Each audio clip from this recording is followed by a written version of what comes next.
Mga kaibigan, maligayang pagdating sa aking bagong explanation video. Ngayon ay sisimulan na natin ang talakayan tungkol sa blood laban sa Judy.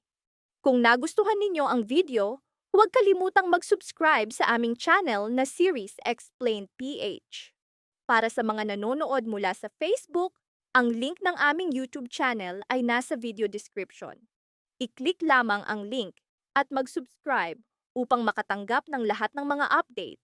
Maraming salamat po sa inyong suporta. Biglang naputol ang masayang pagtitipon ni na Jamila at ng kanyang mga kasama nang salakayin sila ng isang grupo ng mga lalaki. Kurinakin galing mo ah. Ayos ka lang. Okay lang po kami, Sir Marcos. Okay lang. Pasumakay na kay Wanad, ako Marcos. Panira ka ng plano. Naguluhan si Marcos.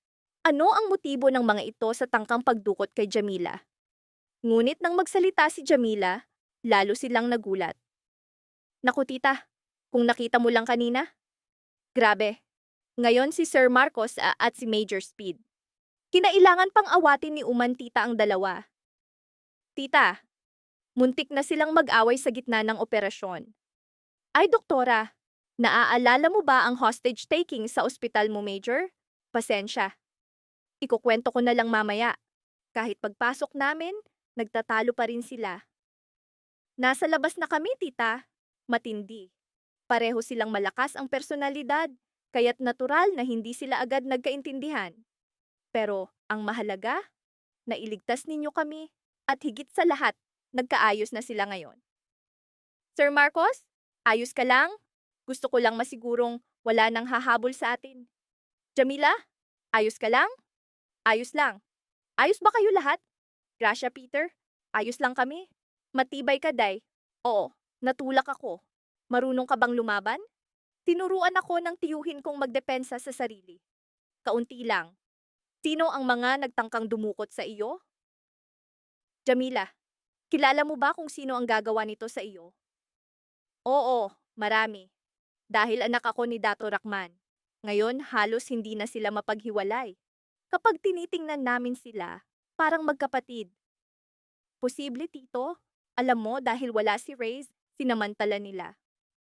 Grabe, Sir Marcos. O ma, nandito na kami. Bakit ngayon ka lang dumating? May nagtangkang dumukot kay Jamila. Ano? Totoo ba, Jamila? Ayos ka lang? Jamila, ano ang nangyari? Nakilala mo ba sila? Oo, nakilala ko siya nang sunduin ko si Dator. Kaya marahil nanganganib ang buhay niya. Sandali, ang ama mo ay si Dato Raman. Kaya kailangan natin siyang protektahan. Nakita mo ba kung sino ang nagtangkang dumukot sa'yo? Hindi. Nakamaskara sila at sa tingin ko lang, matagal na nilang hinihintay si Jamila. Habang naghihintay kami ng masasakyan sa labas ng ospital, kinuha nila kami. Ayos ka lang? Ayos lang. Nandoon si Sir Marcos at marunong lumaban si Jamila. Mabuti na lang dumating ka. Nailigtas mo sila. Nagngalit sa galit ang pinuno sa kabiguan ng kanyang mga tauhan. Paulit-ulit na lang tayo. Lagi kayong pumapalpak. Pinantaan niya ang mga ito, galit na hindi nila nahuli si Jalil Bakr at nagbabala kay Marcos na siya na ang susunod na magiging target. Sa kabila ng nangyari, ipinagpatuloy ni na Marcos at ng iba ang kanilang kasiyahan. Isang nakakatakot na pangyayari ang naganap ng gabing iyon, ngunit marami pa ring dapat ipagpasalamat. Ang pagbabalik ni Marcos sa serbisyo, ang matagumpay na misyon ng Task Force Alpha, at higit sa lahat, ang ligtas na pagbabalik ni na Jamila at Gracia. Kain, Jamila? Pasensya, tikman mo ito. Ano ang gusto mo? Masarap ito. Juice. Gusto mo ng juice?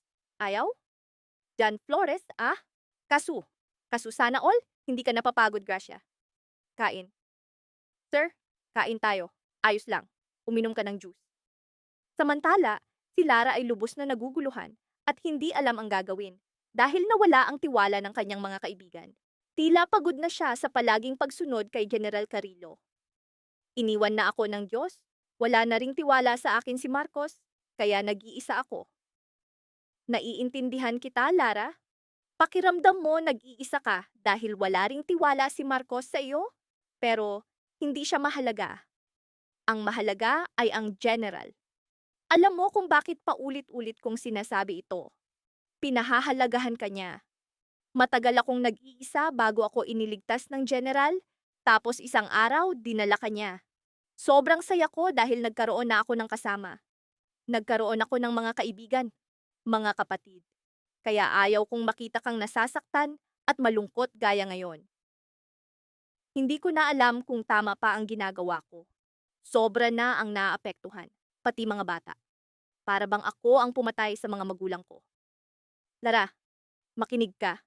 Ano man ang sabihin ng general, iyon ang gagawin natin dahil iyon ang tama. Sige, general. Oo, Jen. Papunta na ako. Iyan ang gusto ko. Lumaban. Umuwi ka na ngayon at tigilan mo na ang panghaharas sa mga babae kung ayaw mong mas malala ang mangyari sa susunod. Ayos ka lang ba rito mag-isa? Hindi inaasahan ni Jalil na maririnig niya ang usapan ni na Jamila at Marcos. Sir Marcos? Oh, bakit mo dala iyan? Tinulungan ko lang ang doktor. Sige, Jamila, kumusta ang kuya mo? Si Jalil Abubakar? Oh, hindi kami nag-uusap. Bakit? Nakaharap ko siya sa isla. Ilang beses kaming naglaban, muntik nang magpatayan. Kaya kung sakaling magkita o mag-usap kayo, gusto kong humingi ng tawad sa kanya. Pakisabi sa kanya na iintindihan ko na ngayon. Malinaw na sa akin ang lahat. Alam ko kung bakit niya ginawa iyon. At sa iyo, Jamila, gusto ko ring humingi ng tawad sa lahat ng nangyari.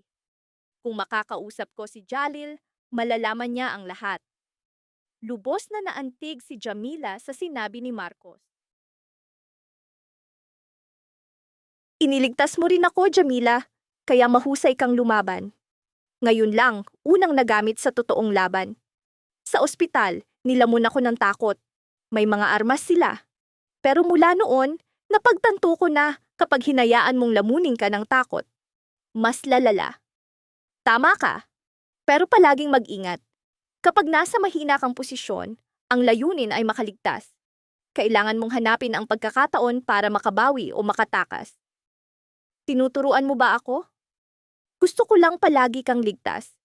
Jamila, may naisip ako kung ayos lang sa iyo. Gusto kong maging ligtas ka. Kung ayos lang, simula bukas ihahatid kita sa ospital at susunduin pabalik. Maaga akong nagigising. Hindi, Sir Marcos, istorbo iyon sa iyo. Hihilingin ko kay Tio Omar na ihatid ako at sunduin. Pero nakita mo kung paano ako lumaban. Kaya kong protektahan ang sarili ko. Sige, magandang gabi. Magandang gabi. Mag-ingat. Nag-alala si Jalil para sa kaligtasan ng kanyang kapatid. Kaya't sinigurado niya. Jamila, ayos ka lang? Oo, Jalil. At ang itinuro mo, nagamit ko. Sina Tio Norhana at Tio Omar ang nagbabantay sa akin. Ayaw akong iwan ni CTO. Mabuti. Pero huwag kang mag-alala. Aalamin ko kung sino ang nagtangkang dumukot sa'yo, hindi ko hahayaang maulit. Alam ko, Jalil, maghihiganti ka. Mag-ingat ka. Mag-ingat ka. Pinati ni Agent Angeles si Lara. Magandang umaga. Nakasuot ka pa rin ng parehong damit, Lara. Saan ka pumunta kagabi? Doon. Kailangan ba talaga ng buong puwersa para ihatid ako? Siyempre, para masigurong walang makakalapit ulit sa'yo. Hindi natin maaaring isugal ang nangyari kagabi. Ayaw kong mag-alala si Jalil. Tama ka. Kung susubukan nila ulit, kami ang haharap. Jamila, mag-ingat ka. Kahit maliit na problema, ipaalam mo agad. Kapag nakauwi ka, ipaalam mo, pupunta kami agad. Sige. Mag-iingat ako at ipapaalam sa inyo. 2 pulis ang isinailalim sa interogasyon ng grupo ni Jalil, gaya ng plano ng grupo ni General Carrillo. Lahat ay palabas lamang. Maniniwala ba sina Marcos at Halil sa kanilang mga salita? Handa na? Oo, sir. Simulan na natin. Paano kayo kumikilos sa loob ng Enlayer? Sino ang mga kasamahan ninyo? Si Colonel Del Mundo. Siya ang nag-recruit sa amin. Inutusan niya kaming manipulahin ang police recruitment para maprotektahan ang mga transaksyon ng sindikato mula sa loob.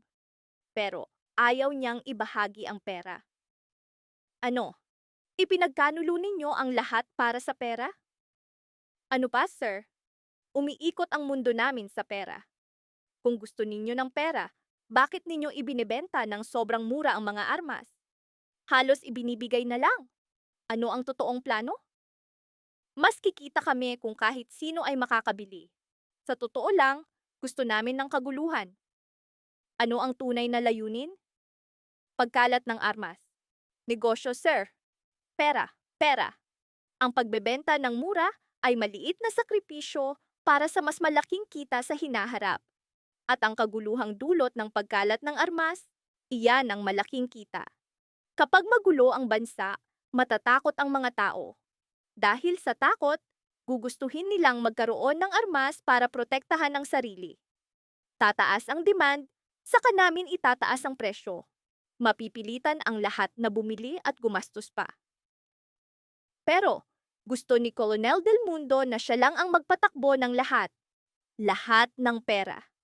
Sakim siya, kaya inayos namin at nauwi siyang patay. Si Colonel Del Mundo ang nagbigay sa amin ng impormasyon tungkol kay Dato Abubakar. Ano ang kinalaman ni Dato Raman dito? Si Dato Raman ang sumisira sa pangunahing ruta ng aming supply malapit sa kanyang isla.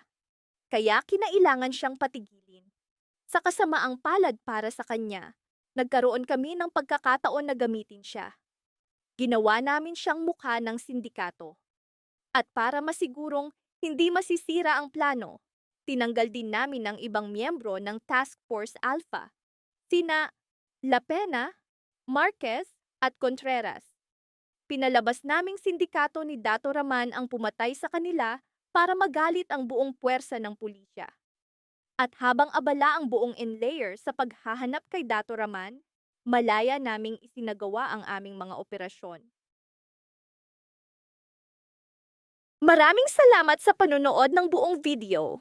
Para mapanood ang susunod na episode explanation, huwag kalimutang mag-subscribe sa Series Explained PH channel.